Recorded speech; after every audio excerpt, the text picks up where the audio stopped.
ধূমপান মদ্যপান স্বাস্থ্যের পক্ষে ক্ষতিকর। ইহা কর্কট রোগের কারণ। Smoking and alcohol consumption is injurious to health. It causes cancer. Jokes শুনতে শুনতে হাসিতে লুটিয়ে পড়ছে সবাই, কিন্তু মিনিট 10 পরেই জোকস বলতে বলতে হঠাৎ ভীষণভাবে পাটা টলতে লাগলো ওর।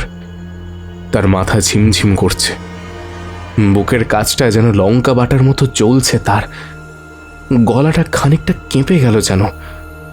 জোকটা আর শেষ করতে পারল না সে। তার জিভ জড়িয়ে গেল, মুখ যন্ত্রণায় বেঁকে নীল হয়ে গেল। এবার শ্বাস নিতে খুব কষ্ট হচ্ছে, মাথাটা চরকির মতো বনবন করে ঘুরছে তার। চোখের সামনে ঘোলাটে অন্ধকার নেমে এলো ধীরে ধীরে।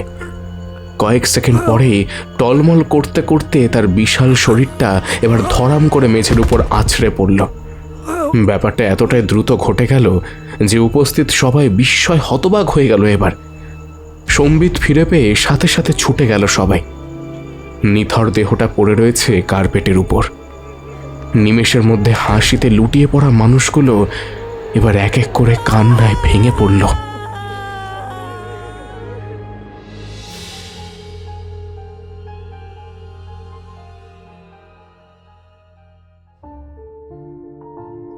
নমস্কার, আমি প্রিয়াঙ্গী। আজ আপনাদের কাছে একটা অনুরোধ নিয়ে এসেছি।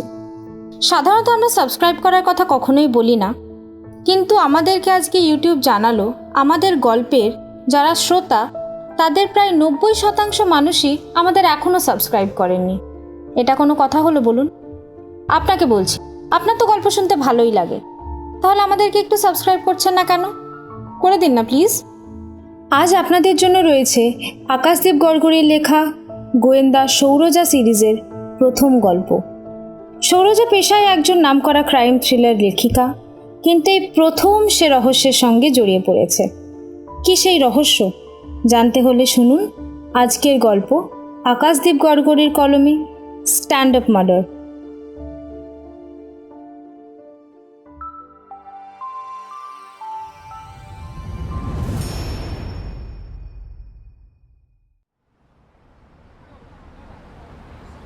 ব্লু ওভারকোটটা আঁটোসাঁটো করে নিজের শরীরের সাথে জড়িয়ে পথ হাঁটছিল কলকাতার বিখ্যাত ক্রাইম থ্রিলার লেখিকা সৌরজা সেন। নভেম্বর মাস পড়তে না পড়তেই এবার ঠান্ডাটা বেশ জাঁকিয়ে বসেছে। সন্ধ্যের পর থেকেই নরম কুয়াশার আবরণে ছেয়ে গেছে শহরের চারিদিক। চারপাশ জনশূন্য, পথে একটা মানুষ তো দূরের কথা, কুকুরেরও দেখা নেই।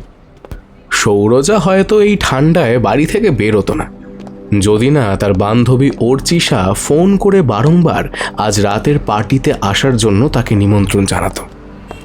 সৌরজা সদ্য পাতাবাহার ম্যাগাজিনের শীত সংখ্যার জন্য একটি জমজমাট রহস্য উপন্যাস শেষ করেছে। প্রতিবার উপন্যাস শেষ হওয়ার পর তার মনের ভেতরে এক অদ্ভুত শূন্যতা গ্রাস করে। তখনও চরিত্ররা সৃষ্টিকর্তীকে ছেড়ে যেতে চায় না। তখন কোনো নতুন লেখা, বই পড়া কিংবা ওই অবসর যাপনের অন্য কোনো কাজেই সৌরজার মন বসে না। তাই অর্চিষা নিমন্ত্রণ পেয়ে এসে ভাবল একবার গিয়েই দেখা যাক না, অনেক দিন পর ওদের সাথে দেখা হবে। মুডটা একটু ফ্রেশ হলে বরং মাথাটাও হালকা লাগবে তার। অর্চিষা হচ্ছে সৌরজার কলেজ লাইফের বান্ধবী, পেশায় একজন স্কুল শিক্ষিকা। তার আর শতদ্রুর আজ 5ম বিবাহবার্ষিকী। সেই অনুষ্ঠানের জন্য দক্ষিণ কলকাতার উপকণ্ঠে রিভারসাইড নামে একটি রিসর্টে পার্টির আয়োজন করেছে মিত্র দম্পতি। রিসর্টটা নিরিবিলি জায়গায়, চারিদিকে বাগান দিয়ে ঘেরা। শতদ্রুর কোনো এক দুঃসম্পর্কের কাকার রিসর্ট নাকি সেটা। কোনো হাউস পার্টি থাকলে শতদ্রু আর অর্চিষা এখানেই তাদের বাছাই করা কিছু বন্ধু বান্ধবীদের ডেকে নিজেদের মতো আনন্দ করে। নিরিবিলি জায়গায় এই রিসর্টে পার্টি করার আরেকটা কারণ হলো শতদ্রু মিত্রর পরিচিতি। শহরের নাম করা স্ট্যান্ড আপ কমেডিয়ানও, লোক হাসিয়ে পেট চালায়। তবে তার কপালটা বেশ ভালো। এই প্রফেশনে আসার খুব অল্প সময়ের মধ্যেই রীতিমতো শাইন করে গেছে শতদ্রু। শহরের বাইরেও অনেক জায়গায় ও শো করতে যায়। ইউটিউবে নিজস্ব চ্যানেলে কয়েক লাখ ফ্যান ফলোয়ার্স ওর। তার প্রায় প্রতিটা শোই হাউসফুল হয়, রীতিমতো সেলিব্রিটি ফিগার বলতেই হবে। পাছে কলকাতায় থাকলে মিডিয়ার উপদ্রব পোহাতে হয়, তাই এই নিরিবিলি জায়গায় ছুটি কাটাতে পছন্দ করে মিত্র দম্পতি। অন স্টেজ লোক হাসালেও অফ স্টেজে শতদ্রু আর অর্চিষার সম্পর্কটা আজকাল যেন একটু ছিমিয়ে পড়েছে। অর্চিষার সাথে যতবার ফোনে কথা হয়েছে এই ব্যাপারটার ইঙ্গিত পেয়েছে সৌরজা, কিন্তু ফাটলটা যে ঠিক কোথায় ধরেছে সেটাই সে বুঝতে পারেনি। কেবল মনে হয়েছে অর্চিষা বোধ হয় তার স্বামীর সাথে ঠিক সুখী নেই, ক্রমশ দুজনের মধ্যে দূরত্ব বেড়ে চলেছে। হয়তো সেলিব্রিটিদের জীবন এমনই হয়, বাইরে চাকচিক্য আর ভেতরে ফ্যাকাশে। সৌরজার অবশ্য ওদের দাম্পত্য জীবন নিয়ে কোনো রকম কৌতূহল ছিল না।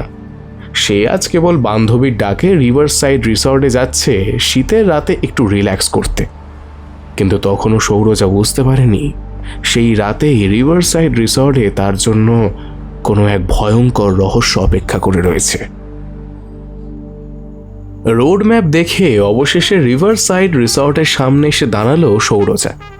বিরাট লোহার গেট, ওপাশে বাগান ঘেরা বড় দোতলা রিসর্ট, পেছন দিকে কুলকুল শব্দে স্বমহিমায় বয়ে চলেছে গঙ্গা নদী। দোতলায় আলো জ্বলছে, রঙিন বেলুন দিয়ে সুন্দর করে চারপাশটা সাজানো হয়েছে এবং দেখতে বেশ ভালো লাগছে তা। সৌরজা গেট খুলে ভেতরে ঢুকে এলো।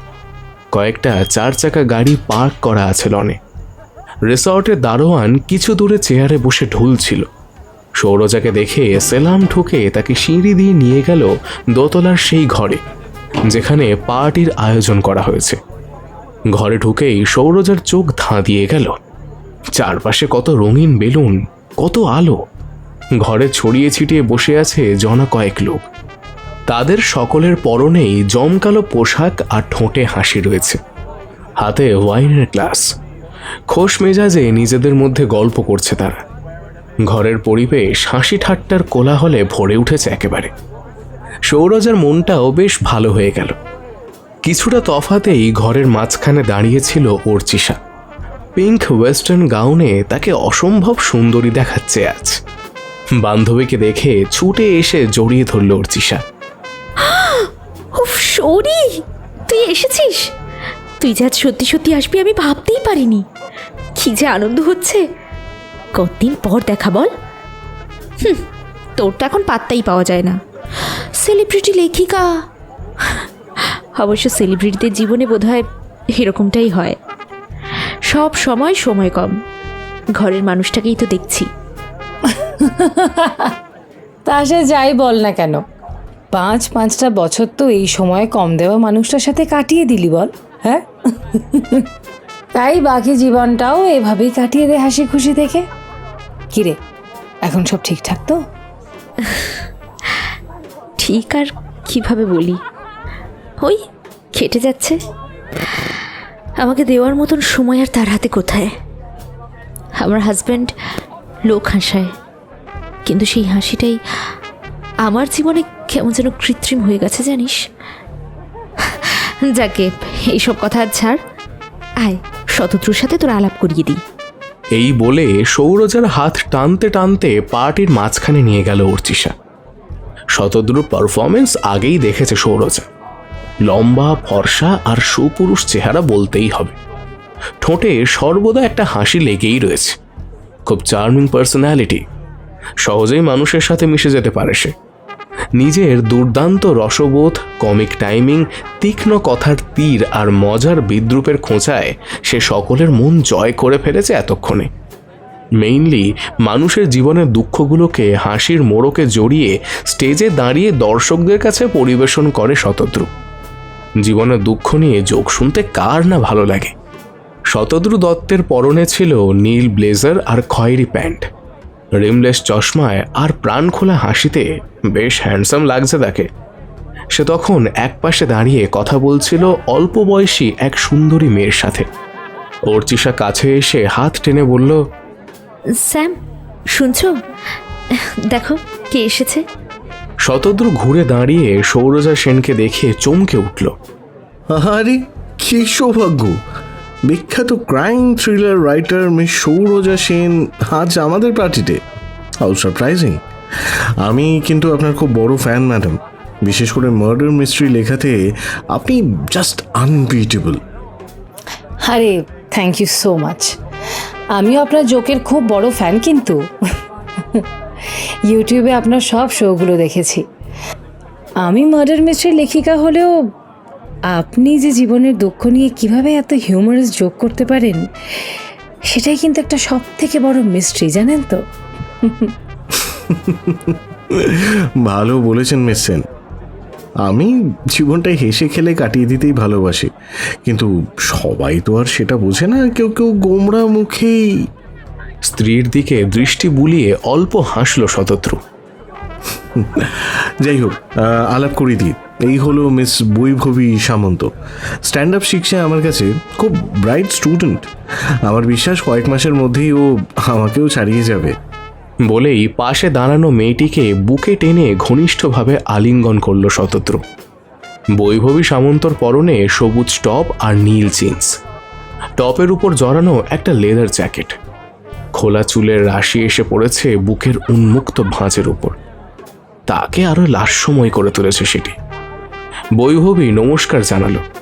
মিস সেন, জানেন তো স্যার আমার আগের স্টেজ পারফরমেন্সটা নিয়ে একদমই খুশি ছিলেন না, খুব রেগে গিয়েছিলেন। আমি তো খুব ভয়ই ছিলাম, তাই ভাবলাম যাই, আজকে স্যারের মুড ভালো থাকবে, এই সুযোগে স্যারকে যদি খুশি করতে পারি। আপনার সাথে দেখা হয়ে খুব ভালো লাগলো।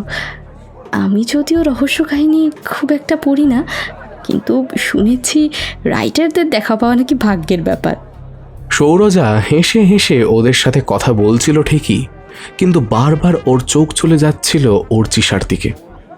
হাসি মুছে গিয়ে অর্চিষার গম্ভীর মুখে ফুটে উঠছিল ক্লান্তির ছায়া। সে বারবার ট্যারা চোখে বৈভবীকে মাপছিল, চোখে বিতৃষ্ণার দৃষ্টি। সৌরজা বুঝতে পারল পার্টির মধ্যে শতদ্রু আর বৈভবীর এই ঘনিষ্ঠ মেলামেশা বোধহয় অর্চিষা ঠিক পছন্দ করছে না। চোখের সামনে স্বামী যদি অন্য তরুণীর সাথে ঘনিষ্ঠ হওয়ার চেষ্টা করে, তাহলে সেটা কোনো স্ত্রীর কাছেই ঠিক সুখের ব্যাপার হয় না। এরপর পার্টি বেশ জমে উঠল। একসাথে কেক কাটলো শতদ্রু আর অর্চিষা। তারপর গোটা ঘর হাততালি আর হাসির আওয়াজে গমগম করে উঠল। এবার কেউ গান শোনালো, কেউ আবার গিটার বাজিয়ে শোনালো, কেউ দেখালো ম্যাজিক, কেউ আবার মুখোশ পরে বিভিন্ন মজার খেলা দেখালো। দেদার খাওয়া দাওয়া, আড্ডা, হাসি মজা আর হই হুল্লোড়ের রঙিন পানীয়ের মৌতাতে গোটা সন্ধেটা যেন ফুরুত করে পালিয়ে গেল। সেই রাতের পার্টিতে সৌরজার আরও দুজনের সাথে আলাপ হলো। একজন অর্চিষার কলিগ নৈরিতা ব্যানার্জি, পেশায় শিক্ষিকা, নেশায় একজন ফটোগ্রাফার। অনুষ্ঠানের যাবতীয় স্টিল ফটো আর ভিডিও তোলার দায়িত্ব ছিল নৈরিতার উপরই। গোটা সন্ধ্যের জমজমাট খুশির মুহূর্তগুলো ও খুব যত্নে বন্দি করে রাখছিল ডিএসএলআর ক্যামেরায়। অন্য যে ব্যক্তির সাথে এরপর আলাপ হলো সৌরজার, তার নাম বারিদ ভৌমিক, বয়স 40-এর কাছাকাছি। তিনি শতদ্রুর পুরনো ম্যানেজার আর শো অর্গানাইজার ছিলেন, বর্তমানে সিনিয়র কমেডি ক্লাবের একজন নামকরা সদস্য। নৈরিতা আর বারিদবাবু দুজনেই বেশ জলি স্বভাবের। সহজেই সৌরজের সাথে ভাব জমে গেল তাদের। দেখতে দেখতে রাত গভীর হলো। মাদকের নেশা তখন অল্প অল্প কাবু করে ফেলেছে পার্টির সদস্যদের। সৌরজা অবশ্য মদ্যপান করেনি, তার দৃষ্টি ছিল অর্চিষার দিকে। যত রাত বাড়ছিল ততই যেন অর্চিষার হাসির আড়ালে তীক্ষ্ণ হয়ে উঠছিল চাপা একটা অস্বস্তি। পার্টির আনন্দ উৎসবে তার যেন ঠিক মন নেই। অর্চিষার চোখ আটকে রয়েছে শতদ্রু আর বৈভবীর চাল চলনের দিকে। ঘড়িতে রাত তখন 9টা বাজল। পার্টি প্রায় শেষের মুখে। বেশিরভাগ গেস্ট যারা দূর থেকে এসেছিল, খাওয়া দাওয়া সেরে একে একে তারা সবাই নিজেদের গাড়ি চড়ে রিভার সাইড রিসর্ট ছেড়ে বেরিয়ে গেল। রিসর্টে রয়ে গেল কেবল কয়েকটা পরিচিত মুখ: শতদ্রু, অর্চিষা, সৌরজা, নৈরিতা, বৈভবী আর বারিদবাবু। সকলে বেরিয়ে যাওয়ার পর আবার যখন টেবিলের চারদিকে পানীয়ের গ্লাস হাতে বসে 6 জনের ভেতর আড্ডা জমে উঠল, তখন বারিদবাবুই প্রথম প্রস্তাবটা দিলেন। শতদ্রু, আজ তো একটা খুশির দিন। আজ আর কোনো রাগ অভিমান পুষে রেখো না। দেখো, আগে তোমার সাথে যা হয়েছিল সেসব লাইফ লেসন্স, পুরনো কথা ভুলে যাও। আমি হয়তো আজ তোমাদের পার্টিতে জয়েন করতাম না, কিন্তু মিসেস মিত্র এতবার রিকোয়েস্ট করলেন যে না বলতে পারলাম না। আমি কিন্তু আজ এত দূর ছুটে এসেছি শুধু তোমার একটা সোলো স্ট্যান্ড আপ দেখব বলে। হ্যাঁ স্যার, সন্ধে থেকে তো নাচ গান ম্যাজিক আনন্দ সবই হলো, এবার একটু হাসি হয়ে যাক। কই বলুন না নতুন কোনো জোকস শুনি আমরা। সৌরজা আর নৈরিতাও বৈভবীর সুরে গলা মেলালো, কিন্তু বৈভবীর দিকে আর চোখে তাকিয়ে মৃদু প্রতিবাদ করল অর্চিষা। আজও তুমি লোক হাসাবে? ছাড়ো না স্যাম, আজ আর জোকস বলতে হবে না। তুমি ড্রাঙ্ক, কি বলে ফেলবে আবার। শতদ্রু ততক্ষণে অনেকগুলো ড্রিঙ্ক শেষ করে ফেলেছে। সে স্ত্রীর মুখের কাছে ঠোঁট এনে বলল, আহা আরচি, এত চাপ নিও না তো। আমি একদম ঠিক আছে, I am perfectly fine. Public demand বলে তো একটা কথা আছে নাকি? তাছাড়া এরা সবাই আমার গেস্ট, এদের রিকোয়েস্ট কি আমি আর ফেলতে পারি? সকলের জীবনে এত ব্যস্ত শিডিউল, এত স্ট্রেস, এর মধ্যে না হয় একটু মুডটা ফ্রেশ হবে। আর তাছাড়া আমার তো এটাই কাজ ডার্লিং, মানুষের ঠোঁটে হাসি ছড়ানো। অর্চিষার বাধা দিল না, কেবল গোমরা মুখে চেয়ারের ওপর বসে রইল। বৈভবী আনন্দে ঠোঁটে আঙুল ঢুকিয়ে সিটি বাজল। এবার নৈরিতা আর সৌরজা হাততালি দিয়ে উঠল। বাড়িতবাবু খুশিতে হাতের পানীয়ের গ্লাসটা আকাশে তুলে বললেন, Cheers to the night for the lovely couple and the healthy career of Shatodru, the laughing king. রিসর্টের বড় হল ঘরের চেয়ার টেবিল সরিয়ে একটা অংশ ফাঁকা করা হলো। এবার পেছনে নীল রঙের স্টেনসিল করা সুদৃশ্য দেওয়াল। 5 জন দর্শক 5টা আলাদা আলাদা চেয়ার নিয়ে সেই ফাঁকা জায়গাটা চারদিকে গোল করে বসলো। মাঝখানে রাখা হলো আরেকটা বড় চেয়ার, পাশেই এনে দাঁড় করানো হলো একটা মাইক্রোফোন স্ট্যান্ড। বারিদবাবু, নৈরিতা আর বৈভবী মিলে হাত লাগিয়ে কয়েক মিনিটে একটা ছোটোখাটো পারফর্ম করার মতো জায়গা তৈরি করে ফেলল। ঘরের সব আলো নিভিয়ে কেবল পারফর্মারের মাথার উপর একটা হলদে আলো এবার চালিয়ে দেওয়া হলো। শতদ্রু হাসি মুখে মাইক্রোফোন স্ট্যান্ডের সামনে দাঁড়িয়ে সকলকে অভিবাদন জানালো। এবার তারপর শুরু করলো তার কমেডি। লেডিজ অ্যান্ড জেন্টলম্যান, আজ যারা যারা আমাদের এই পার্টিতে নিজেদের মূল্যবান সময় বার করে এসেছেন, আমি তাদের কাছে বিশেষভাবে কৃতজ্ঞ। যদিও সবাই আমাকে বারবার জোক বলতেই রিকোয়েস্ট করছে, কিন্তু কি জানেন তো, অ্যানিভার্সারির দিন মঞ্চে দাঁড়িয়ে জোকস বলাটা একটু মানে একটু ঝুঁকিপূর্ণ আর কি। তাও এত করে যখন আপনারা রিকোয়েস্ট করছেন, তখন না হয় আজ আমার বউয়ের উদ্ভট সব কাণ্ড কারখানা নিয়েই কমেডিটা করবো।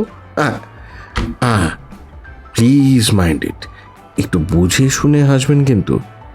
দেখবেন আপনাদের হাসির জন্য আমার বিয়েটাই আবার না ভেঙে যায়। কারণ বিয়ে এমন একটা মানে যেখানে কমেডি দিয়ে দিনের শুরু আর রাতটা শেষ হয় ট্র্যাজেডিতে গিয়ে। হল ঘরে হাসির রোল উপচে পড়লো। এবার শতদ্রু একের পর এক জোকস বলতে লাগলো, আর দর্শকরাও হাততালি দিয়ে বারবার তাকে উৎসাহিত করতে লাগলো। সব থেকে বেশি হাততালি দিচ্ছিল বৈভবী, আর লজ্জায় মুখ লাল হয়ে যাচ্ছিল অর্চিষা। হাততালি দেওয়া তো দূর, থমথমে মুখে এসে মাথা নিচু করে চুপচাপ বসেছিল চেয়ারে। শতদ্রুর পা নেশায় টলছে। তার তীক্ষ্ণ শ্লেষাত্মক কমেডি অর্চিষার হৃদয় বিদীর্ণ করে দিচ্ছে। মানুষের গোপন দুঃখকে খুঁচিয়ে সেই দুঃখের দোহাই দিয়ে দর্শকদের হাসানো শতদ্রুর সব থেকে প্রিয় অভ্যেস। বিশেষ করে মদ পেটে পড়লে তার এই বদ অভ্যেসটা মাথাচাড়া দিয়ে ওঠে আরো। কিন্তু সবার তো আর নিজের অপমানে হাসি পায় না, কেউ কেউ মনে ভয়ানক আঘাত পায়, ঠিক যেমন এখন অর্চিষা পাচ্ছে। চাপা আক্রোশে সে যে বারবার হাতের মুঠি খুলছে আর বন্ধ করছে, সেটা সৌরজার চোখ এড়ালো না। সে এক দৃষ্টে তাকিয়ে স্বামী স্ত্রীর মধ্যে সম্পর্কের সংজ্ঞাটা বোঝার একটু চেষ্টা করতে লাগলো।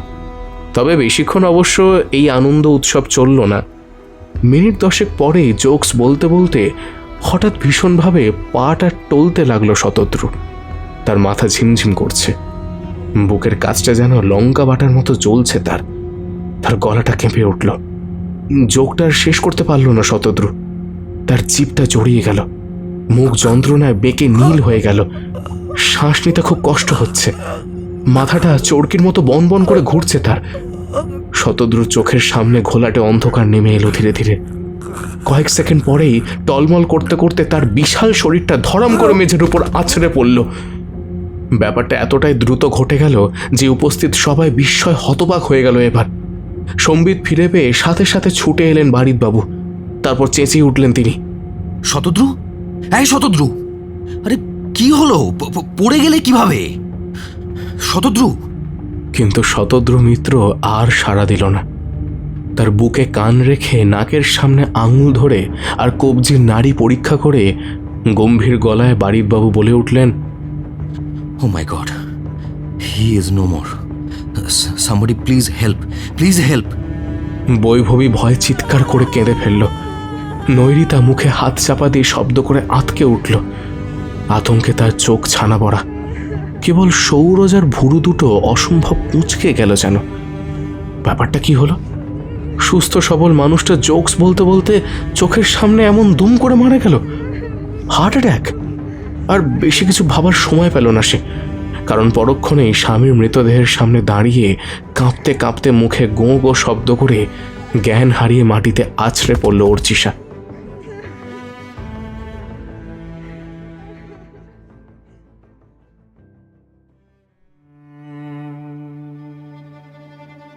শতদ্রুর রহস্য মৃত্যুর পর দিন 5 কেটে গেছে, কিন্তু সৌরজা আজও তার মন স্থির করতে পারেনি। সে নিজে গোয়েন্দা না হলেও গোয়েন্দা গল্পের লেখিকা তো বটে। খুঁটিয়ে পর্যবেক্ষণ করা আর অনুসন্ধান তার রক্তে রয়েছে। আজকাল চোখ বুঝলেই তার চোখের সামনে ভেসে ওঠে শতদ্রুর মরা মুখের ছবিটা। চোখ বড় বড় করে খোলা, স্থির দৃষ্টি, ঠোঁটের কোণায় গ্যাঁচলা। মুখটা অদ্ভুত বিকৃত হয়ে গিয়েছিল। মনে হচ্ছিল জোর করে তার ঠোঁট থেকে কেউ যেন শেষ হাসিটা ছিনিয়ে নিয়েছে। সেই দৃশ্য সৌরজা ভুলতে পারেনি। সেই রাতে সকলে যখন শতদ্রুর কাছে ছুটে গিয়ে সাহায্য চাইছিল, সৌরজা তখন নিজের জায়গা থেকে এক ফোঁটাও নড়েনি। এই বিশৃঙ্খলার মাঝেও সে খুঁটিয়ে লক্ষ্য করছিল আশেপাশের মানুষদের। পুলিশকে খবর দেওয়া হয়েছিল। দেখা গেল ওসি রণজয় অধিকারী সৌরজার পূর্ব পরিচিত। তিনি আবার সৌরজার টান টান লেখনীর বিশেষ ভক্ত বটে। সেই কারণে মার্ডার সিনে থাকার এবং পুলিশের কাছ থেকে কাজ দেখার কিছুটা হলেও সুযোগ পেয়েছিল সৌরজা। পুলিশের ডাক্তার শতদ্রুর মৃতদেহটা দেখে প্রাইমারিলি জানিয়ে দিয়েছিলেন যে সম্ভবত হার্ট অ্যাটাক থেকে মৃত্যু। তারপর ফরেন্সিকে পাঠানো হয় তার মৃতদেহটা। কিন্তু ডাক্তারের বয়ানে সৌরজা ঠিক সন্তুষ্ট হতে পারেনি। তার অনুসন্ধিৎসু মনে কি যেন একটা খটকা আটকে ছিল। সে নিজে বিজ্ঞানের ছাত্রী, তাই অপরাধ বিজ্ঞান নিয়ে বিস্তর পড়াশোনা। তাই শতদ্রুর মৃতদেহে বিশেষ কিছু অবাঞ্ছিত লক্ষণ সেদিন তার তীক্ষ্ণ চোখে ধরা পড়েছিল। শতদ্রুর ঠোঁটের দুপাশে সাদা গ্যাঁজলা ছিল, আর ছিল অল্প একটু কালচে ছোপ। এটা হার্ট অ্যাটাকের লক্ষণ নয়। সৌরজা নিশ্চিত শতদ্রুকে বিষ প্রয়োগ করে হত্যা করা হয়েছে। কিন্তু প্রশ্ন থেকে যাচ্ছে অনেকগুলো। এতগুলো মানুষের চোখের সামনে কিভাবে বিষ প্রয়োগ করা হলো, কে করলো, আর কেনই বা তাকে খুন করা হলো? ওসি রণজয় অধিকারী উপস্থিত সকলের সাথে কথা বলেছিলেন সেদিন। সৌরজাও পাশে দাঁড়িয়ে সব শুনেছিল।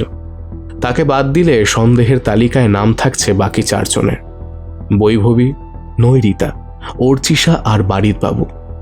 কিন্তু সকলের এক কথা, খুনের সময় সকলের সামনেই ছিল। প্রত্যেকেই এক বাক্যে স্বীকার করেছে তারা কেউ শতদ্রুকে খুন করেনি। কিন্তু সৌরজা নিশ্চিত এই 4 জনের ভেতরেই আসল খুনি লুকিয়ে আছে। শতদ্রু অন স্টেজে যতটা শাইন করেছিল, তার অফ স্টেজে জীবন ছিল ঠিক ততটাই বিতর্কিত। 4 জনের সাথেই তার জীবনের কিছু না কিছু ভালো আর খারাপ অধ্যায় জুড়ে আছে। বাড়িতবাবুর সাথে শো নিয়ে পুরনো বচসা, বৈভবীর সাথে পারফরমেন্স নিয়ে মনোমালিন্য, নৈরিতার হাজবেন্ডের পেশা নিয়ে অপমান করে কথা বলা, কিংবা নিজের স্ত্রীর সামনে হাঁটুর বয়সী মেয়ের সাথে ঘনিষ্ঠ হওয়া, সকলের সমস্ত বয়ান বারবার নিজের মনে ক্রস চেক করে দেখছে সৌরজা। সেভাবে দেখতে গেলে শতদ্রুকে খুন করার জন্য এই 4 জনেরই মোটিভ আছে। দিন 2 আগে অর্চিষার সাথে দেখা করেছে সৌরজা। সে এখন অনেকটা শোক কাটিয়ে উঠেছে, কিন্তু মৃত হাজবেন্ডের উপর তার রাগ এখনো কমেনি। কঠিন মুখে অর্চিষা জবাব দিয়েছিল, তোকে তো আগেই বলেছিলাম শৌরি, শতদ্রুর সাথে আমার সম্পর্কটা আর আগের মতো ছিল না। ও পরিবারের সময় দিতে পারতো না। দিন দিন ওর স্বভাব খারাপের দিকে যাচ্ছিল। অল্প বয়সী মেয়েদের নিয়ে ফষ্টি নষ্টি করতো। আমার চোখের সামনেই ওই বৈভবীর সাথে অনেকবার ঘনিষ্ঠ হয়েছে। এই নিয়ে আমাদের মধ্যে কম অশান্তি হয়নি। ডিভোর্স দেবো ঠিক করেছিলাম, কিন্তু সোশ্যাল স্ট্যাটাসের জন্য শতদ্রুই রাজি হচ্ছিল না। সেদিন এই ব্যাপারে আরও কিছুক্ষণ কথা হয় অর্চিষার সাথে। সৌরজা বেশ কিছু নতুন তথ্য জানতে পারে শতদ্রুর পার্সোনাল লাইফ আর স্বভাব চরিত্র নিয়ে। আজ ঘরে বসে সে সবই খুঁটিয়ে ভাবছিল। এমন সময় ওসি রণজয়ের ফোন এলো তার ফোনে রণজয় যা জানালেন সেটা শুনে সৌরজার সন্দেহ আরও গাঢ় হলো। শতদ্রুর পোস্টমর্টম রিপোর্ট এসেছে, হার্ট অ্যাটাকে তার মৃত্যু হয়নি। এছাড়া ভিসেরার কেমিক্যাল অ্যানালিসিস আর টক্সিকোলজির রিপোর্ট থেকে একটা কথাই পরিষ্কার যে শতদ্রুর মৃত্যুর কারণ বিষ প্রয়োগ। আর সেটা যে সে বিষ নয়, বোটুলিনাম টক্সিন নামের সাংঘাতিক একটা নিউরোটক্সিনের সাথে মিল পাওয়া যাচ্ছে। এই বিষ ত্বকের সংস্পর্শে এলে শরীরে প্রবেশ করে দ্রুত রক্তে মিশে যায়।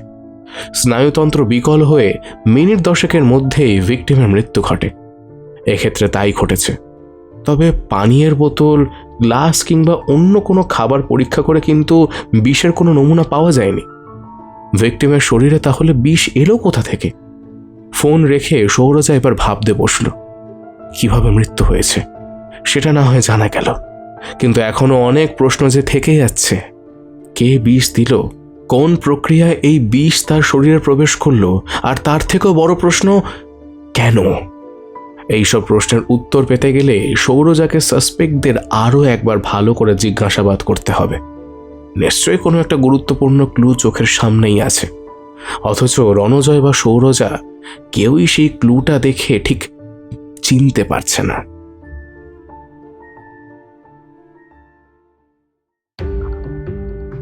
ঘটনা যেদিকে মোড় নিয়েছে তাতে সকলে অর্চিষাকেই প্রথম সাসপেক্ট হিসেবে সন্দেহ করেছে। স্বামীর পরকীয়া সহ্য করতে না পেরে বিষ প্রয়োগ করে কলকাতার বিখ্যাত স্ট্যান্ড আপ কমেডিয়ানকে হত্যা করল স্ত্রী। এই শিরোনামে প্রিন্ট থেকে ভিজুয়াল সকল মিডিয়া চঞ্চল হয়ে উঠল, কিন্তু সৌরজার মনে খটকা লাগছিল। ব্যাপারটা কি সত্যিই এত সোজা? তার বান্ধবী যদি শতদ্রুকে খুন করেই থাকে তাহলে করলো কিভাবে, কখনই বা করলো? সৌরজা তো সেই দিন রাতে পার্টিতে সারাক্ষণ অর্চিষার সাথেই সেটেছিল। বৈভবীর প্রতি তার বিষ দৃষ্টি ছিল বটে, কিন্তু সে যে শতদ্রুকে খুন করবে এমনটা কিন্তু অর্চিষার হাবভাব থেকে সৌরজার একবারও মনে হয়নি। অর্চিষাকে মাথা থেকে সরিয়ে রেখে সৌরজা এবার বাকি সাসপেক্টদের দিকে নজর দিল। প্রথমে সে দেখা করতে গেল শতদ্রুর ছাত্রী তরুণী বৈভবীর সঙ্গে। সেদিনের ঘটনায় সে যথেষ্ট শক পেয়েছে, কিন্তু তাকে দেখে খুব একটা শোকগ্রস্ত বলে তো মনে হলো না। নাক টেনে বৈভবী বলল,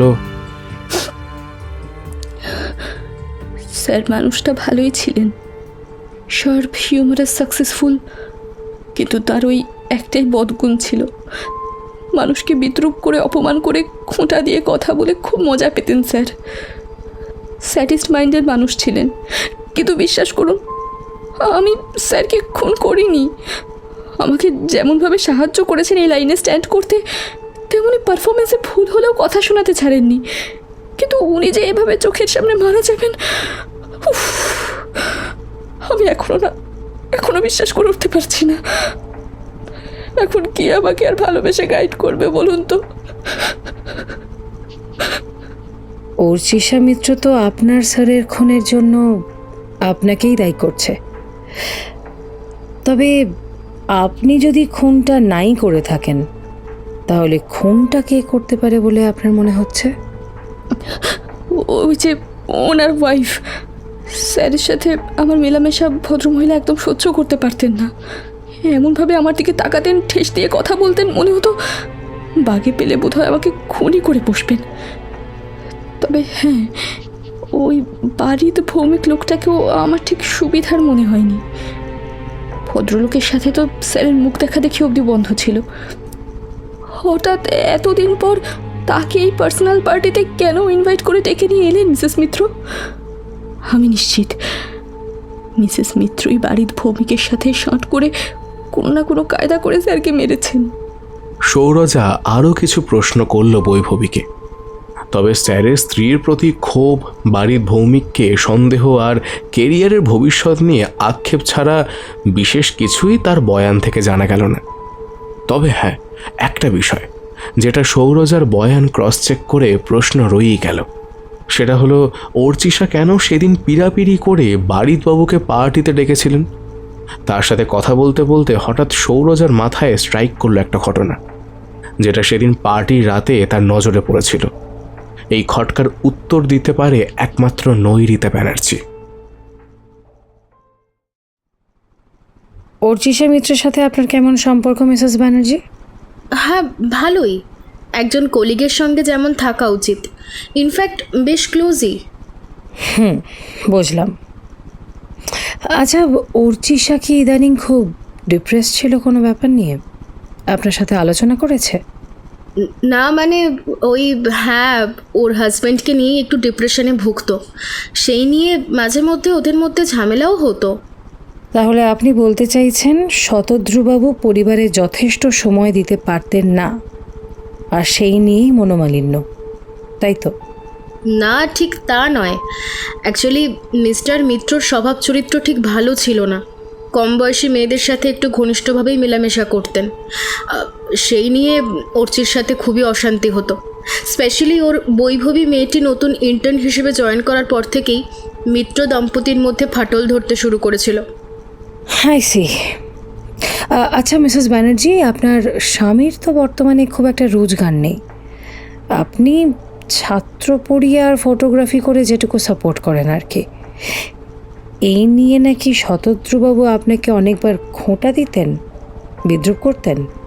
হ্যাঁ, ভদ্রলোকের ওই আর একটা বদগুণ, স্টেজে খুব হাসি খুশি, কিন্তু কাছের মানুষদের মনে খুব আঘাত দিয়ে কথা বলতেন। আমার সোশ্যাল স্ট্যাটাস, অর্চির সাথে আমার মেলামেশা, এসব নিয়ে তো খুবই ব্যঙ্গ বিদ্রুপ করতেন।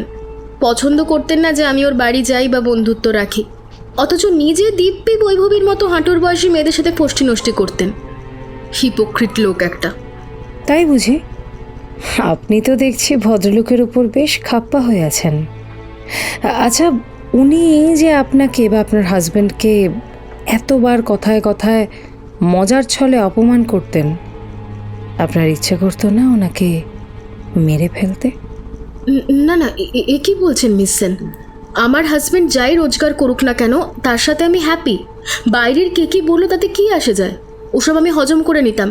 বড়লোক সেলিব্রিটিদের ওরকম একটু বাজে বকার স্বভাব থাকে, তাই বলে মানুষ খুন করার কথা মাথায় আনবো? এসব কি বলছেন মিস সেন? ও আই সি। বেশ বেশ, আপনি তাহলে খুনের ব্যাপারে কিছু জানেন না বলছেন, তাই তো? পার্টিতে তো শতদ্রুবাবুও থাকবেন, আপনি জানতেন? তা জেনে শুনে আপনি অপমানিত হতে গেলেন কেন? না, ঠিক তা নয়। অর্চি আমাকে ডেকেছিল, বারবার জোর করছিল পার্টিতে যাওয়ার জন্য, তাই আমি গিয়েছিলাম। যাওয়ার পরও আমাকে দায়িত্ব দিল অনুষ্ঠানের সব ছবি তোলার জন্য। আমি সেটাই করেছি। মিস্টার মিত্রকে যতটা সম্ভব আমি এড়িয়ে চলেছি। দেখেছেন তো, সামনে স্ত্রী থাকা সত্ত্বেও কেমন কম বয়সী ইন্টারনেট গাইড হলে পড়ছিল। ডিসকাস্টিং। I see. আচ্ছা, পার্টির রাতে আরও একটা জিনিস আমার চোখে পড়েছিল, কিন্তু শতদ্রুবাবুর মৃত্যুর পর সকলে যখন ছুটে গিয়েছিল ওনার ডেড বডির দিকে, আমি খেয়াল করেছিলাম বৈভবী আপনাকে টেনে আড়ালে নিয়ে গিয়ে কি একটা বলে জোর করে আপনার হাতে কিছু গুঁজে দিয়েছিল। কি ছিল সেটা? টাকা? নৈরিতা এবার চমকে উঠল। না মানে, হ্যাঁ, ওই টাকা। আসলে আমার তো ফটোগ্রাফির শখ, মডেলদের প্রফেশনাল শ্যুটও করি। ওনারও কিছু পোর্টফোলিও শ্যুট করে দিয়েছিলাম। কিছু টাকা বাকি ছিল, সেটাই সেদিন রাতে ক্লিয়ার করে দিলেন। নৈরিতা যে কিছু লুকিয়ে গেল সেটা স্পষ্ট বুঝতে পারল সৌরজা। ও বাবা, গোটা পার্টিতে টাকা দেওয়ার কথা মনে পড়ল না, অথচ যেই শতদ্রুবাবু মৃত্যুমুখে ঢলে পড়লেন অমনি টাকা দেওয়ার কথা মনে পড়ল। Quite strange. আচ্ছা মিসেস ব্যানার্জি, বাড়ির ভৌমিককে আপনার ঠিক কেমন লোক বলে মনে হয়? তিনি কি খুন করতে পারেন? What do you think? Nairita মাথা নামিয়ে চুপ করে রইল। এবার সৌরজা আবার প্রশ্নটা করায় এবার সে মাথা নামিয়ে জবাব দিল, ওনারা বড় মানুষ, সব কথা তো বলা ঠিক নয়। তবে হ্যাঁ, অর্চি ভদ্রলোককে বারবার ওই দিন পার্টিতে আসতে বলেছিল। শুনেছি লোকটা ভালো নয়, মদ্যপ। আগে মিস্টার মিত্রের শো অর্গানাইজার ছিলেন। তাছাড়া অর্চির মুখেই শোনা অতীতে নাকি মিস্টার মিত্রের সাথে ভদ্রলোকের বেশ ঝামেলাও বেঁধেছিল। মোটামুটি কম বেশি সকলেই জানে। কমেডি ক্লাবের মেম্বারশিপও ক্যান্সেল হয়ে গিয়েছিল ভদ্রলোকের। সেই নিয়ে দুজনের ভেতর অনেকদিন ধরেই কথা বন্ধ ছিল। তাই পার্টিতে যে উনি আসবেন এটা কেউই ভাবেনি, আর আমিও একটু অবাক হয়েছিলাম। আচ্ছা মিসেস ব্যানার্জি, ওই রাতে তো আপনি অনুষ্ঠানের সমস্ত ছবি ভিডিও তুলেছিলেন, তাই না? সেসব আছে তো আপনার কাছে? তাহলে একটু দেখতাম জাস্ট আর কি। নৈরিতা ঘরের ভেতর থেকে ডিএসএলআর ক্যামেরাটা এনে অন করে সৌরজার হাতে দিল। সৌরজা ঝুঁকে পড়ে গভীর মনোযোগের সাথে প্রত্যেকটা ছবি আর ভিডিও ফুটেজ খুঁটিয়ে দেখতে লাগলো। হঠাৎই ভিডিওর একটা ফুটেজ ওর চোখে আটকালো। ভুরুজোড়া অসম্ভব মুচকে গেল তার। আরও বেশ কয়েকবার সে ক্লিপিংটা চালিয়ে চালিয়ে দেখল। পরক্ষণেই তার চোখজোড়া জলজল করে উঠল। এবার এই যে এই ভিডিওটা কখন তোলা? এটা তো ওই মিস্টার মিত্রর স্ট্যান্ড আপ পারফরমেন্সের আগে তোলা। ওরা সাজাচ্ছিল, আমি ভিডিও করেছিলাম। প্রথমে কেউ বুঝতে পারেনি, পরে আমাকে খেয়াল করে কেমন যেন একটা চমকে উঠেছিল। হ্যাঁ ঠিক আমার এইমাত্র মনে পড়ল। অনেক ধন্যবাদ মিসেস ব্যানার্জি। আজ চলি, প্রয়োজন পড়লে আবার যোগাযোগ করব, কেমন? আর হ্যাঁ, এই ভিডিও ক্লিপিংটা একটু পেনড্রাইভে ভরে আমাকে চটপট দিতে পারবেন প্লিজ? খুব আর্জেন্ট। নৈরিতা ব্যানার্জির বাড়ি থেকে বেরিয়ে পেন ড্রাইভটা নিয়ে সৌরজা সোজা হাজির হলো থানায়। ওসি রণজয় অধিকারী তখন থানাতেই ছিলেন। সৌরজা সব কথা তাকে খুলে বলে পেন ড্রাইভের ভিডিওটা দেখতে বলল। রণজয় অধিকারী ল্যাপটপে পার্টি রাতের ভিডিওটা চালালেন। শতদ্রু মিত্র পারফর্ম করার আগের মুহূর্তের ফুটেজ। বৈভবী আর বারিদবাবু চেয়ার টেবিল সরিয়ে জায়গাটা সাজাচ্ছেন। নৈরিতা ভিডিও করছে। বারিদবাবু মাইক্রোফোন স্ট্যান্ডটা নিয়ে এলেন। তারপর সকলের অলক্ষ্যে হাতে পরে নিলেন সাদা গ্লাভস। পকেট থেকে কি একটা ছোট কাঁচের শিশি বের করে ভেতরে নীলছে তরলটা মাখিয়ে দিলেন মাইক্রোফোনের স্পিকারের উপরে। তারপর রুমাল দিয়ে মাইক্রোফোনের হেডটা মুছতে লাগলেন। ভাবটা এমন মাইক্রোফোন পরিষ্কার করছেন যেন তিনি। তারপর খুব সাবধানে গ্লাভস খুলে পকেটে রাখলেন সেটা। নৈরিতা যে ভিডিও করেছে সেটা দেখতে পেয়ে হঠাৎ চমকে উঠলেন তিনি। তারপর আবার স্বাভাবিক হয়ে গেলেন কিছুক্ষণের মধ্যেই। ভিডিও পজ করে সৌরজা বলল, রণজয়বাবু, আমি শিওর বাড়ির ভৌমিকে এই কাজ করেছেন। সকলের অলক্ষ্যে মাইক্রোফোনের হেডে মাখিয়ে দিয়েছিলেন ক্ষতিকারক বোটুলিনাম টক্সিনের মতো কোনো মারাত্মক বিষ। শতদ্রু মিত্র ড্রাঙ্ক ছিলেন, মাইক্রোফোন মুখের কাছে এনে জোকস বলছিলেন। তাই বিষটা ঠোঁটের সংস্পর্শে এসে শরীরে ঢুকে পড়া খুব একটা অসম্ভব কিছু নয়। কিন্তু বাড়ির ভৌমিক এই বিষ পেলেন কোথায়? সেটা জানি না, তবে নিশ্চয়ই জোগাড় করেছিলেন কোথাও থেকে। আচ্ছা, ক্রাইম সিন থেকে মাইক্রোফোনের হেডটা তো আপনারা নিয়ে এসেছিলেন, তাই না? ওটা একটু টেস্ট করে দেখতে হবে। চিন্তা নেই মিস সেন, এগুলো সব আমরা ফরেন্সিকে পাঠিয়েছি। জেনারেলি এত তাড়াতাড়ি রিপোর্ট আসে না, কিন্তু হাই প্রোফাইল কেস তো, উপর মহলের চাপ আছে, তার উপর মিডিয়ার শকুনের দৃষ্টি। আশা করছি তাড়াতাড়ি রিপোর্ট এসে যাবে। আপনি কাইন্ডলি একটু চাপ দিয়ে রিপোর্টটা জোগাড় করার চেষ্টা করুন রণজয়বাবু। বেশি দেরি করলে কিন্তু আবার পাখি উড়ে যেতে পারে। বেশ, কিছু জানতে পারলে আমাকে জানাবেন। আজ চলি। থানা থেকে বাড়ি ফিরে সৌরজা ল্যাপটপ নিয়ে সার্চ করতে বসল একটা জিনিস। কমেডি ক্লাবের ওয়েবসাইট, সোশ্যাল মিডিয়ার পেজ, বাড়ির ভৌমিকের প্রোফাইল, ওয়াল পোস্ট, কমেন্টস সব খুঁটিয়ে খুঁটিয়ে দেখতে লাগলো। বেশ কিছু ইন্টারেস্টিং বিষয় জানা গেল তার সম্বন্ধে। যেমন শতদ্রু মিত্রর সাথে বচসার আগে বাড়ির ভৌমিক তার সাথে রেগুলার কাজ করতেন শো ম্যানেজার আর অর্গানাইজার হিসাবে। কিন্তু একবার নাকি মিডিয়ার সামনে শতদ্রু মিত্র ভদ্রলোককে নিয়ে দারুণ কটাক্ষ করেছিল। চোর বলে নাকি অপবাদ দিয়েছিল তাকে। এতে তার কেরিয়ারে একটা কালো দাগ পড়ে যায়। ভদ্রলোকের বেশ কিছু প্রতিবাদ পোস্টও চোখে পড়ল, যেগুলোর সারমর্ম হচ্ছে অনেকটা এরকম: অন্যায় অপমানের মোক্ষম জবাব দিয়ে একদিন ঠিক ন্যায়েরই জয় হবে। প্রোফাইল ঘাঁটতে ঘাঁটতে বাড়ির ভৌমিকের বেশ কিছু পুরনো ছবি চোখে পড়ল সৌরজার। ভদ্রলোক একসময় এক ফার্মাসিউটিক্যাল কোম্পানির সাথে কাজ করতেন। তাদের এক কনফারেন্সে সাউন্ড সিস্টেম পরিচালক হিসেবে তার একটা ছবি দেখতে পেয়েই সৌরজার মাথায় বিদ্যুৎ খেলে গেল। হ্যাঁ, তাই তো, এই বোটুলিনাম টক্সিন তো আর সব জায়গায় পাওয়া যায় না, কিন্তু ফার্মাসিউটিক্যাল কোম্পানির সাথে ষাট থাকলে তাদের থেকে জোগাড় করা যেতে পারে সহজেই। বাড়ির ভৌমিক নিশ্চয়ই এই সোর্স থেকে 20টা জোগাড় করেছেন। পেন ড্রাইভের ভিডিওটার একটা কপি সৌরজা নিজের সঙ্গে নিয়ে এসেছিল। ল্যাপটপে সেই ভিডিওটা বারবার চালিয়ে দেখতে গিয়ে এবার তার একটা খটকা লাগলো। ভিডিওটা সম্পূর্ণ নেই, আগের কিছুটা অংশ খুব সাবধানে কাট করা হয়েছে। খুব ভালো করে না দেখলে বোঝবার উপায় নেই। সৌরজার মাথায় বিদ্যুৎ খেলে গেল। সঙ্গে সঙ্গে সে ফোন করলো নৈরিতা ব্যানার্জিকে। তাকে একটু চাপ দিয়ে হাজতবাসের ভয় দেখাতেই সে হড়বড় করে সব কথা বলে ফেলল। শুনে রীতিমতো স্তম্ভিত হয়ে গেল সৌরজা। নৈরিতা এই ভিডিওর প্রথম দিকের কিছুটা অংশ কাট করেছিল, কিন্তু ডিলিট করেনি। সৌরজা তাড়াতাড়ি সেই ভিডিও ক্লিপিংটা তাকে হোয়াটসঅ্যাপ করতে বলে ফোনটা রেখে দিল। কিছুক্ষণ পরে টুং করে হোয়াটসঅ্যাপে নৈরিতার মেসেজ ঢুকলো। ভিডিওর কাট করা অংশটা সে পাঠিয়েছে, সাথে একটা রিগ্রেট মেসেজ। আমি খুব ভুল করে ফেলেছি মিস সেন, দয়া করে পুলিশে জানাবেন না। আপনার দুটি পায়ে পড়ি, অভাবের সংসার তো, অতগুলো টাকা দেখে আমার মাথাটা ঘুরে গিয়েছিল। আমার ভুল হয়ে গেছে, ভুল করে ফেলেছি। Please pardon me. দেখবেন আমরা যেন কোনো জটিলতায় না জড়িয়ে পড়ি। সৌরজার ঠোঁটের কোণে একটা তৃপ্তির হাসি ফুটল এবার। যেসব প্রশ্নের উত্তর সে খুঁজছিল সেই সমস্ত উত্তর পেয়ে গেছে ওই ভিডিওর কাট করা ক্লিপিংটায়। রাত 9টার কিছু আগে যখন সৌরজা প্রিন্টারের সামনে বসে ছবিগুলো প্রিন্ট করছিল, তখন ওসি রণজয় অধিকারীর ফোন এলো। তিনি উত্তেজিত গলায় বললেন, আপনার সন্দেহ একদম সঠিক মিস সেন।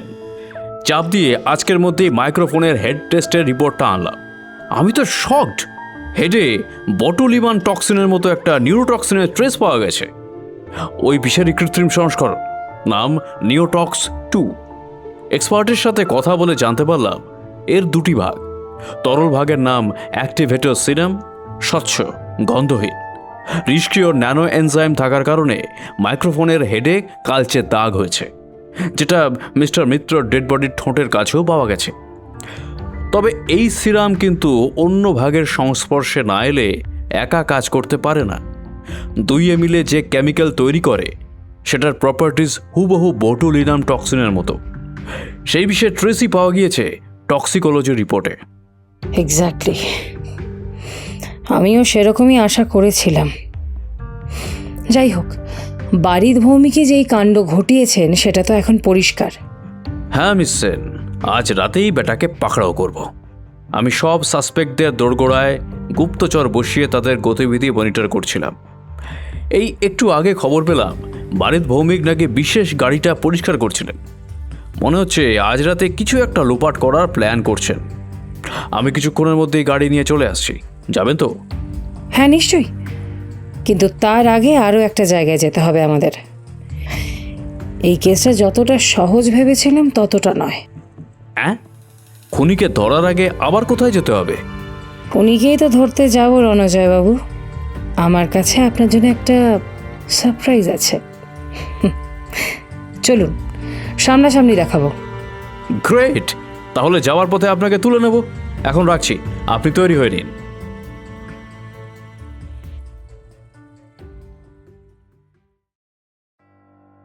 রাত তখন 11:17। গোটা শহর শীতের প্রকোপে জুবুথুবু হয়ে গেছে।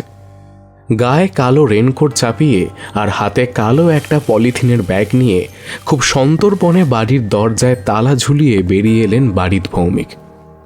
চারপাশ খুব ভালো করে দেখে নিলেন তিনি। না, কেউ কোথাও নেই। গাড়িতে উঠে স্টার্ট দিলেন বাড়িতবাবু। গাড়ি ছুটে চলল খাল পাড়ের সেতুর দিকে। বৈভবী ফোন করেছিল। পুলিশ নাকি জোর কদমে তল্লাশি শুরু করেছে, সাথে নাকি ওই রহস্য রোমাঞ্চ লেখিকাটাও আবার হাত মিলিয়েছে তাদের সঙ্গে। আজ রাতের ভেতরেই জিনিসগুলোকে সরিয়ে ফেলতে হবে। এই সময় খালপাড়ের সেতুর দিকে লোক চলাচল খুব কমই থাকে। গোপনে কাজ সারার এটাই মোক্ষম সুযোগ।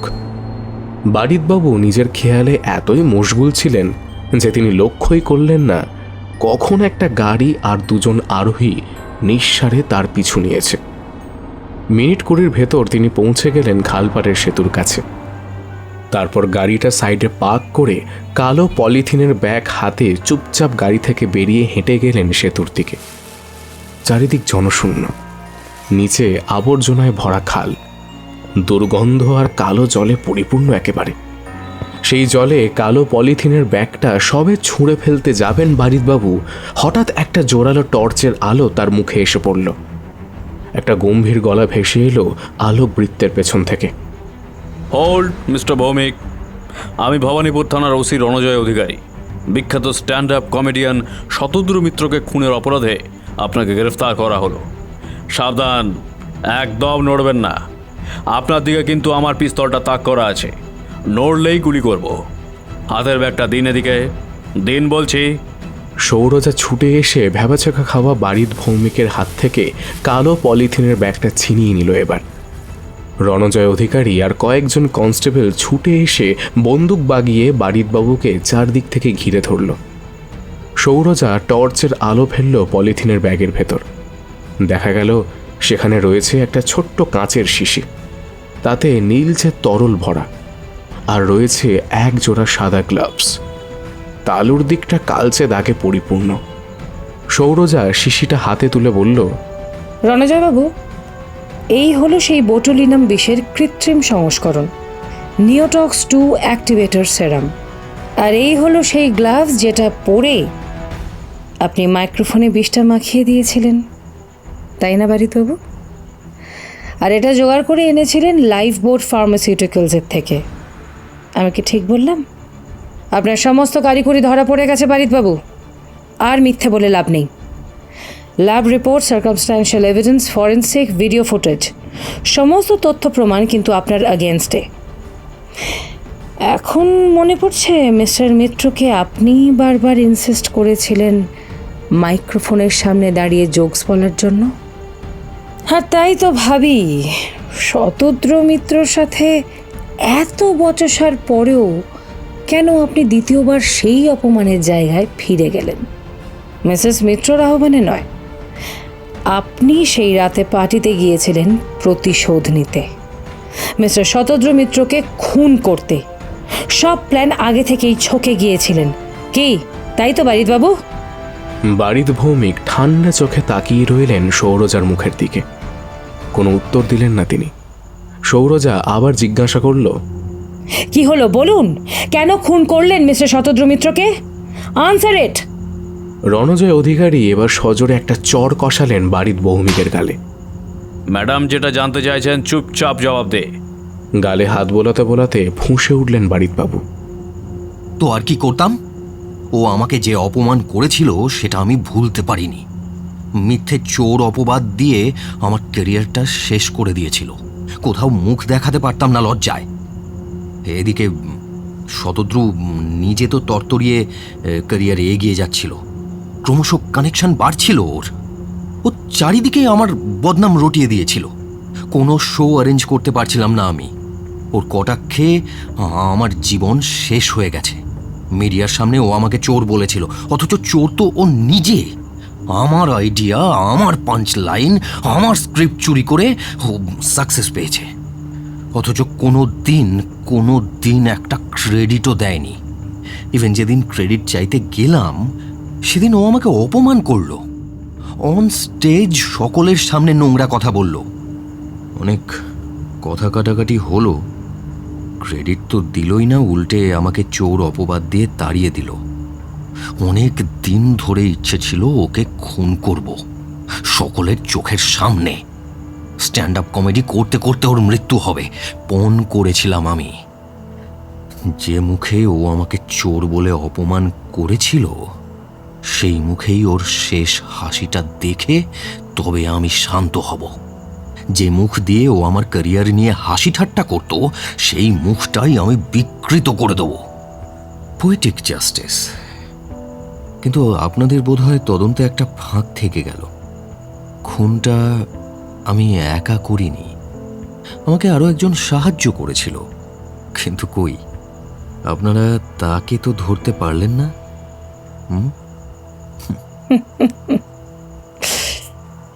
জানি জানি, বৈভবী সামন্তের কথা বলছেন তো?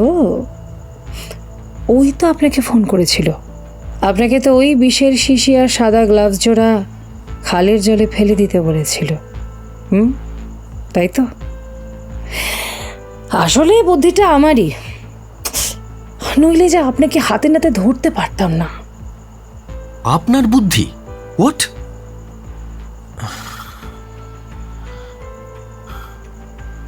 যাই হোক, সব যখন জেনেই ফেলেছেন তখন বলছি, হ্যাঁ, বৈভবী আসল কালপ্রিট।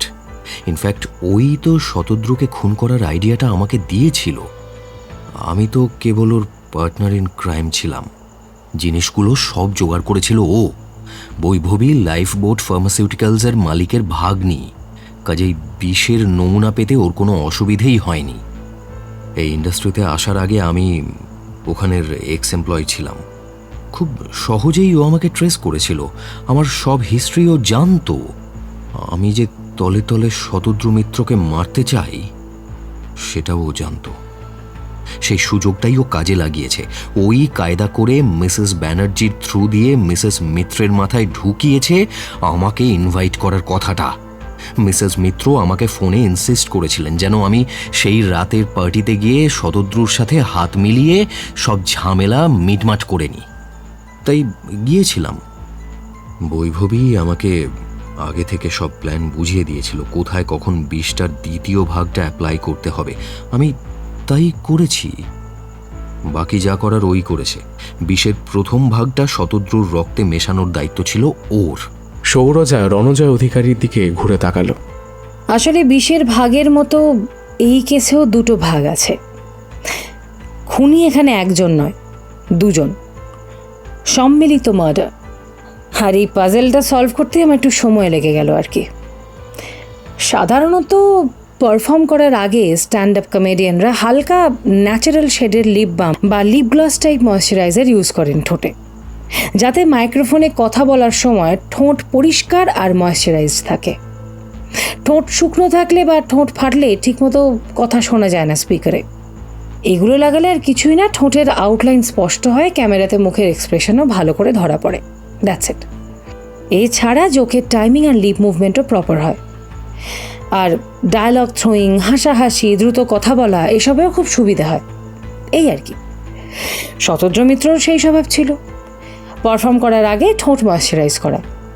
আর বৈভবীও তার স্যারের এই অভ্যেসটার কথা খুব ভালো করেই জানত। কাট করা ক্লিপিংটা দেখার পর আমি এই বিষয়ে আরও শিওর হলাম। এই যে এটা দেখুন। হ্যান্ডব্যাগ খুলে একটা লিপ গ্লসের টিউব বের করে দেখালো সৌরজা। বৈভবী পারফরমেন্সের আগে শতদ্রু মিত্রকে আড়ালে ডেকে নিয়ে গিয়েছিল। তারপর তার হাতে এই লিপ গ্লস দিয়ে বলেছিল ঠোঁটটা ম্লান লাগছে, একটু ন্যাচারাল শেডের লিপ গ্লস ব্যবহার করলে নৈরিতার ভিডিওতে ছবি ভালো আসবে। আর শতদ্রু মিত্র ছিলেন ড্রাঙ্ক, ঠোঁট শুকিয়ে গিয়েছিল সেই কারণে। এদিকে বৈভবী মাঝে মধ্যেই তাকে এমন লিপ গ্লস এগিয়ে দিত পারফরমেন্সের আগে, তাই শতদ্রুবাবু আর সন্দেহ করেননি। কি ঠিক বললাম তো বারিদবাবু? এটাই সেই লিপ গ্লস তো, যেটা পারফরমেন্সের আগে বৈভবী শতদ্রু মিত্রকে ঠোঁটে লাগাতে বলেছিল। বারিদবাবু মাথা নেড়ে হ্যাঁ বললেন। সৌরজা লিপ গ্লসটা রণজয়ের হাতে দিয়ে বলল, দেখতে সাধারণ লিপ গ্লস হলেও এটা স্পেশাল অর্ডার দিয়ে তৈরি। লাইফ বোট ফার্মাসিউটিক্যালসের ঘনিষ্ঠ হওয়ার সুবাদে এই অ্যারেঞ্জমেন্টগুলো খুব সহজেই করেছিল বৈভবী। রণজয়বাবু, এটাই হলো সেই ক্যাটালিস্ট ক্রিম, অর্থাৎ বিষের প্রথম ভাগ। এতে যে পেপটাইড থাকে তা শুধু ত্বকে লাগালে কোনো ক্ষতি হবে না, কিন্তু এতে থাকা ক্যাটালিস্ট বিটা যৌগ যদি নিওটক্স 2 অ্যাক্টিভেটর সেরামের সংস্পর্শে আসে তাহলে বায়োকেমিক্যাল রিয়াকশন হয়ে মারাত্মক নিউরোটক্সিন তৈরি করে, যার মারণ ক্ষমতা বোটুলিনাম টক্সিনের সমান। কিন্তু মিস সেন, বৈভবী এত কথা জানলো কিভাবে? দুর্জনের কি আর ছলের অভাব হয় রণজয় বাবু? ওয়েল, আমি বৈভবীর ব্যাকগ্রাউন্ড চেক করেছি। কলেজে ওর থিসিস পেপার ছিল টক্সিক লিপিড ট্রান্সফার আর বায়োকেমিক্যাল রিয়াকশন। ওর ল্যাব আইডিও চেক করেছি আমি। বৈভবী খুব ভালো করেই জানতো বোটুলিনাম টক্সিন ডেরিভেটিভ লিপিড আর হিটের সংস্পর্শে প্রাণঘাতী হয়ে ওঠে। তাই সে এই বোটুলিনাম টক্সিনের কৃত্রিম সংস্করণ তৈরি করেছিল ক্যাটালিস্ট ক্রিম আর নিওটক্স 2 অ্যাক্টিভেটর সেরাম ব্যবহার করে। মাতাল অবস্থায় কথা বলার সময় শতদ্রু মিত্র যে মাইক্রোফোনের খুব কাছে ঠোঁট এনে কথা বলেন, এই অভ্যেসের কথাও বৈভবী জানত। ওয়েল, লিপগ্লসের ক্যাটালিস্ট ক্রিম আর মাইক্রোফোনের হেডে লাগানো অ্যাক্টিভেটর সেরাম একসাথে বিক্রিয়া করে সেই মারাত্মক বিষ তৈরি করে, যা ক্রমশ রক্তে ছড়িয়ে পড়ে এবং শতদ্রু মিত্রর স্নায়ুতন্ত্র অসাড় করে দেয়। ফলে যা হওয়ার সেটাই হলো, শ্বাসরোধ হয়ে হার্ট অ্যাটাক এবং তারপর মৃত্যু। রণজয় অধিকারীর নির্দেশে ততক্ষণে হাতকড়া পরিয়ে বাড়ির ভৌমিককে টানতে টানতে নিয়ে গিয়ে জিপে তুলেছে কয়েকজন কনস্টেবল। তারা জিপের পেছনের সিটে বাড়িতবাবুকে ঘিরে বসল। সেখানে তখন হাতকড়া পরে চুপচাপ বসেছিল বৈভবী সামন্ত। মহিলা পুলিশেরা তাকে চক্রবুহের মতো ঘিরে রেখেছে। বাড়িতবাবু তাকে দেখেই আঁতকে উঠলেন। এবার এ কি বৈভবী, তুমিও তাহলে শেষমেশ ধরা পড়লে? হ্যাঁ, বৈভবী কোনো উত্তর দিল না, কেবল জ্বলন্ত চোখে তাকিয়ে রইল বাড়ির ভৌমিকের মুখের দিকে। জিপের কাছে দাঁড়িয়ে রণজয় অধিকারী জিজ্ঞাসা করলেন, কিন্তু মিস সেন, আপনি বৈভবীকে সন্দেহ করলেন কখন? আর বৈভবী কেনই বা খুন করলো শতদ্রু মিত্রকে? ভদ্রলোক তো ওকে হেল্প করছিলেন। দেখুন, বৈভবীর আচরণে আমার প্রথম থেকে একটু খটকা লেগেছিল, মিথ্যে বলবো না। শতদ্রু মিত্রর মৃত্যুর ইমিডিয়েট পরেই ও নৈরিতাকে আড়ালে ডেকে হাতে টাকা গুঁজে দেয়। প্রথমে নৈরিতা মিথ্যে বলেছিল বটে, কিন্তু ভিডিওটা কাট করা হয়েছে দেখে আমার সন্দেহ হয়, আর তখনই আমি ওকে চাপ দিই। আর যা হয়, চাপের মুখে ভেঙে পড়ে নৈরিতা। তখন সে আমাকে ওই কাট করা ভিডিও ক্লিপিংটার কথা বলে, যেটাতে বৈভবী লিপগ্লস ঠোঁটে লাগানোর জন্য ইনসিস্ট করেছিল শতদ্রুবাবুকে। এদিকে ততক্ষণে মাইক্রোফোন পরিষ্কার করার নামে বারিদবাবু স্পিকারের হেডে নিওটক্স 2 সেরাম লাগিয়ে ফেলেছেন। আর নৈরিতার ক্যামেরা যে সবটা রেকর্ড করেছে, এটা প্রথমে ওরা বুঝতে পারেনি। যখন জানতে পারলো, বৈভবী তখন টাকার লোভ দেখিয়ে নৈরিতার মুখ বন্ধ করে দিল এবং বলে দিল ভিডিওটা এডিট করতে। ফলে মূল ভিডিও থেকে উড়ে গেল তার লিপ গ্লস এড়িয়ে দেওয়ার অংশটুকু। রয়ে গেল কেবল বারিদবাবুর বিষ মাখানোর ক্লিপিংটা। সত্যি বৈভবী দারুণ চাল চেলেছিল। পুলিশ ভিডিও এভিডেন্স পেলেও বৈভবীর অ্যাক্টিভিটির অংশটুকু পেত না, তাকে দোষী সাব্যস্ত করাও যেত না। তবে নৈরিতা অবশ্য ক্লিপিংটা ডিলিট করেনি, রেখে দিয়েছিল পরে বৈভবীকে ব্ল্যাকমেল করবে বলে। যদিও পরে তার সুবুদ্ধির উদয় হয় এবং সে ভয় পেয়ে স্বীকার করে নেয় সমস্ত সত্যি কথা। রণজয়বাবু, আপনার দ্বিতীয় প্রশ্নের উত্তরটা না হয় বৈভবীর থেকেই জেনে নিন।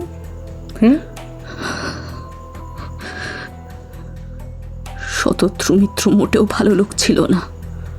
বাড়িতে বউ থাকা সত্ত্বেও বাইরের মেয়েদের সাথে তার যে ছুঁকছু করার স্বভাব ছিল, এটা আমি জানতাম। তাই ইচ্ছে করেই ফাঁদ পেতেছিলাম। ইন্টার্ন সেজে কাছাকাছি থেকে সব অভ্যেস জেনে নিয়েছিলাম। শতদ্রু মিত্র ক্রাউড কমেডি করার সময় অনস্টেজ দর্শকদের নিয়ে খুব মজা ওড়াতো। বিদ্রূপ করে মনে আঘাত দিয়ে কথা বলতো। আমার ছোট বোন অন্বেষার সদ্য রিলেশনশিপ ব্রেকআপ হয়েছিল তখন। ও ডিপ্রেশনে ছিল। হাসলে মন ভালো হবে, ডিপ্রেশন কমবে ভেবে আমি অন্বেষাকে নিয়ে শতদ্রু মিত্র লাইভ শোয়ের টিকিট কেটেছিলাম। কিন্তু সেদিন কিভাবে যেন শতদ্রু মিত্র অন্বেষার মন খারাপের কথা টের পেয়ে যায়। অন স্টেজ ওকে ডেকে ঠাট্টা তামাশা করে ওর মানসিক অবস্থার মজা ওড়ায়, ওর উইক পয়েন্টে আঘাত করে ওকে নিয়ে নোংরা যোগ করে। দর্শকরা ওর দুঃখের কথা শুনে হাততালি দিয়ে হেসে গড়িয়ে যায়। অপমানে আর লজ্জায় মুখ লাল হয়ে গিয়েছিল অন্বেষার। বাড়ি ফেরার পথে সেদিন অনেক কেঁদেছিল। শতদ্রু মিত্রের সেই ভিডিও এপিসোড ইউটিউবে দারুণ ভাইরাল হয়। কমেন্ট বক্স হাসি খোঁটা আর ট্রোলে ভরে যায়। অন্বেষা খুব মানসিক আঘাত পেয়েছিল ওই ঘটনায়।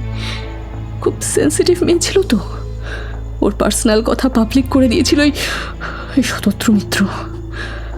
পাবলিকলি হ্যারাস আর ট্রোল হওয়ার যন্ত্রণা অন্বেষা মেনে নিতে পারেনি।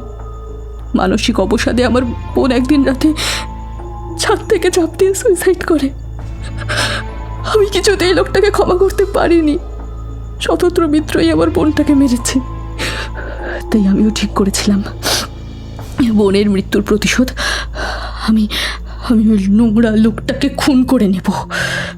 লোকটা তো আমাকেও কম আঘাত দেয়নি, কম অপমান করেনি।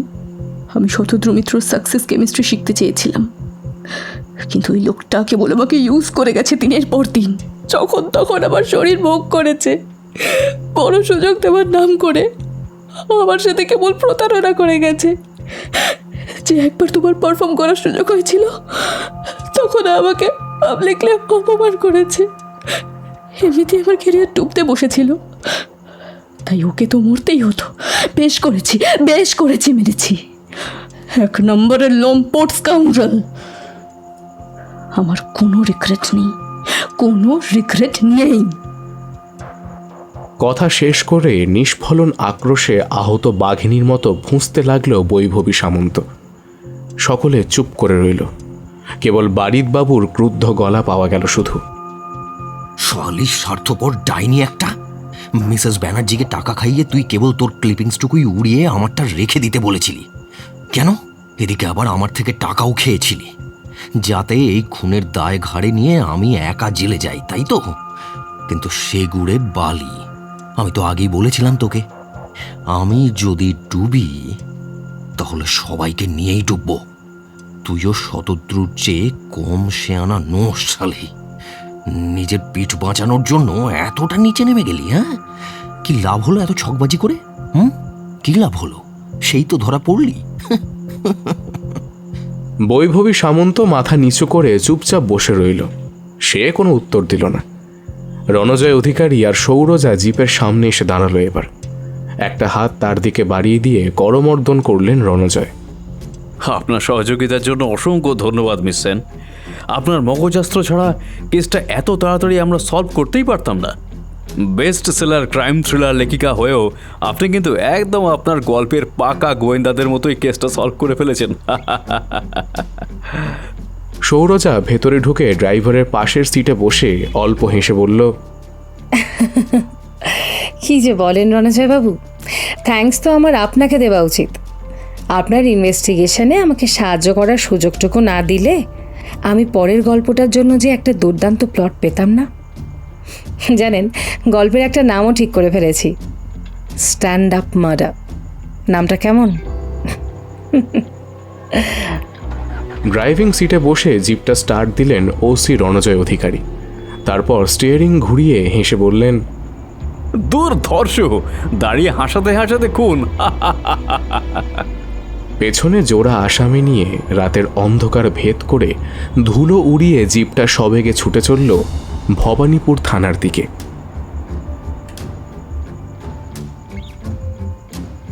শেষ হলো আজকের গল্প স্ট্যান্ড আপ মার্ডার।